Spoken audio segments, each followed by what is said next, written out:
The ground might feel solid beneath your boots, but in the Army, safety is anything but guaranteed. It shifts with every terrain, evolves with every mission, and disappears the moment routine becomes blind. Whether on training fields, deployment zones, engineering projects, or convoy routes, the modern soldier faces a complex tangle of risks, many of which are hidden in plain sight. Today we're turning our focus to what it means to observe safety in the Army, not just during combat, but in the everyday operations, drills, and decisions where lives are just as vulnerable. Let's begin with a story that didn't make international headlines, but it could have. In 2021, a Canadian Forces Armored Regiment was running a winter training exercise in Alberta.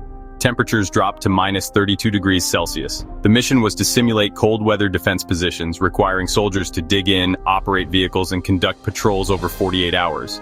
One corporal noticed a teammate struggling with manual dexterity and disorientation, but hesitated to escalate the concern. The soldier was later diagnosed with early-stage hypothermia. The observation was eventually reported, not through a formal safety channel, but during a mealtime chat. That delay could have cost a life. Observations, especially in harsh field conditions, must move faster than formality. If something looks wrong, say something. Rank and protocol can't come before urgency. In 2019, during a live-fire drill in Rajasthan, India, a junior soldier was assigned to handle aging artillery shells. One shell misfired during loading, sending shrapnel into two soldiers' legs. Post-incident analysis showed that the ammunition had exceeded its recommended shelf life.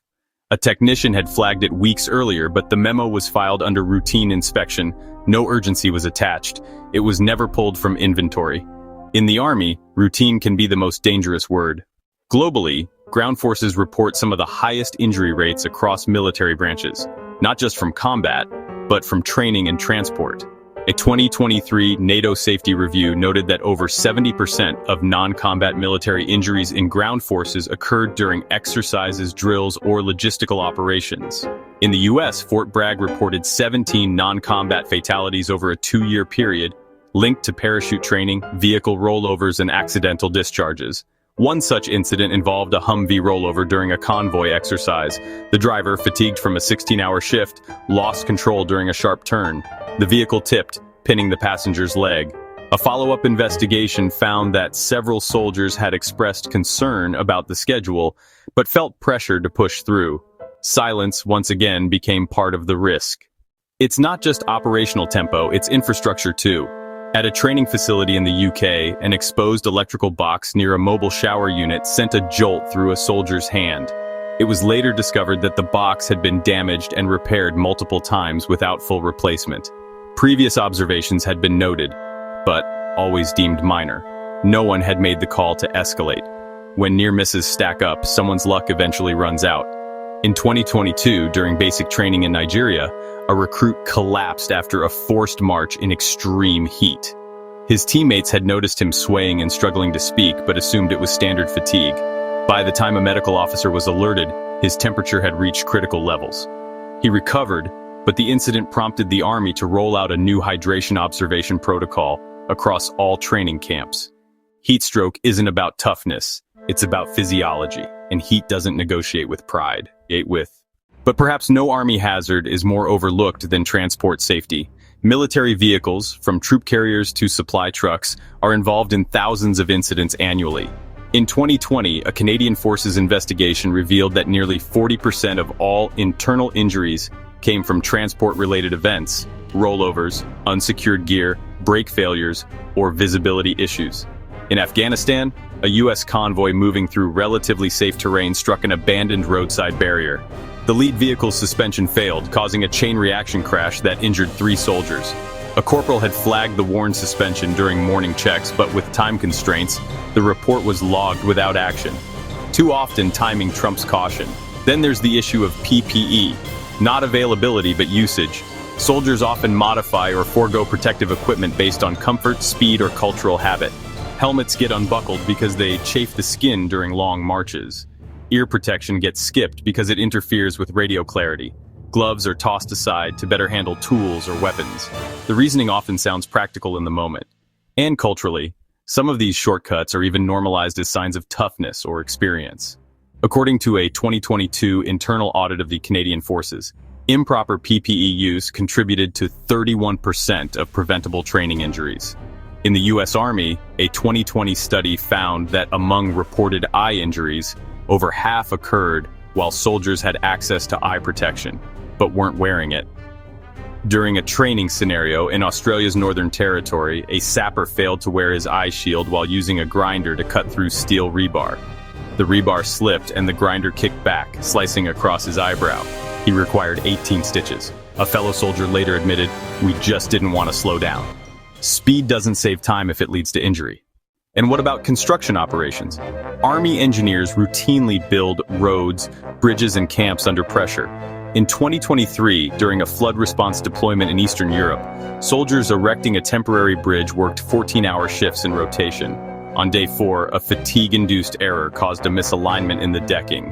A transport truck later drove across the compromised section and partially collapsed the structure. No one was hurt, but the bridge was unusable. The incident delayed the supply route by 2 days and cost over $800,000 in repairs. Fatigue doesn't always show up in someone's face. It shows up in their decision-making. So what does observation look like in an Army culture defined by speed, precision, and hierarchy? It looks like small hesitations that turn into big questions. It looks like noting when someone's gait changes, when they go from confident strides to dragging steps. It's spotting a helmet strap that isn't cinched. It's calling out frayed ropes, cracked glass, loose fasteners, unlatched panels, and it's also looking inward. Are you clear-headed, alert, hydrated, rested enough to keep your unit safe? The most powerful observation may be your own condition. There are bright spots too. In 2021, the Indian Army introduced Safer Step, a peer review protocol where soldiers inspect one another's gear and work site before drills. It reduced minor injuries by 23% in its first year. The U.S. Army launched Red Flag Fridays at several bases, encouraging soldiers to anonymously flag one overlooked safety concern each week. Over time, these red flags became conversation starters, not just warnings. The British Army piloted a mental health observation unit embedded into select regiments.